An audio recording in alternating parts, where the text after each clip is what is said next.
அன்பு, சந்தோஷம், சமாதானத்தை கொடுங்க. எனக்குள்ள கொடுங்க. நான் எப்போ சிரிச்சே நடக்கணும். என்னை பார்த்தா மத்தவங்க மனசு இருக்கணும். என்னை பார்த்தா மத்தவங்கன்னா எப்ப வாழ்ந்த அந்த குடும்பமாய் வாழ்ந்தையா பாரியா, அழகா போறாங்க, அழகா வராங்க. இதான் ஆண்டு வீட்டு பிள்ளைங்க பேர் எடுக்கணும். நம்ம என்ன பண்றோம், ஃபர்ஸ்ட் இந்த கோவத்தை மாத்தணும். அதான் கோவம் செஞ்சாலும் கோவம் எங்க வருது? கோவம் இருக்கணும், கொஞ்சமா இருக்கணும். கொஞ்சமா இருக்கணும். ஆனா பாவம் செய்யக்கூடாது. என்ன பண்ணக்கூடாது? பாவம் செய்யக்கூடாது. இருக்கும், அது மாறாது.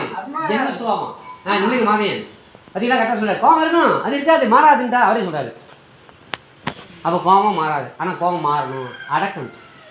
கோபத்தை எனக்கு இப்போ கொஞ்சமாக கோவப்பட்டேன், கட்டுன்ட்டாங்க, அடக்கிட்டேன். என்ன தெரியுமா? சரி அவரு சித்தம்லாம் முடிக்க முடியாத வார்த்தை கொடுத்தாரு. அதனால் தயவு செஞ்சு வீட்டில் அதிகாலை எழுந்துச்சிங்கன்னா ஒரு பாட்டு பாடு. உங்கள் ஏன்னா நல்லா பாடப்படுத்துங்க. 5 மணிக்கு ஸ்தோத்திர பலி அப்பா அப்பா. நீங்கள் செல்ஃபோன் வச்சிங்களா? யாருக்கும் தெரிய தேவையில்ல. நல்லா ஹெட்ஃபோனை போட்டு நல்லா ஆண்டு பாட்டாக கேளுங்க. அந்த அபிஷேக வெள்ளம் இறங்கும். நீங்கள் போய் மனசு உருகி தொட்டீங்கன்னா அற்புதம் நடக்கையா.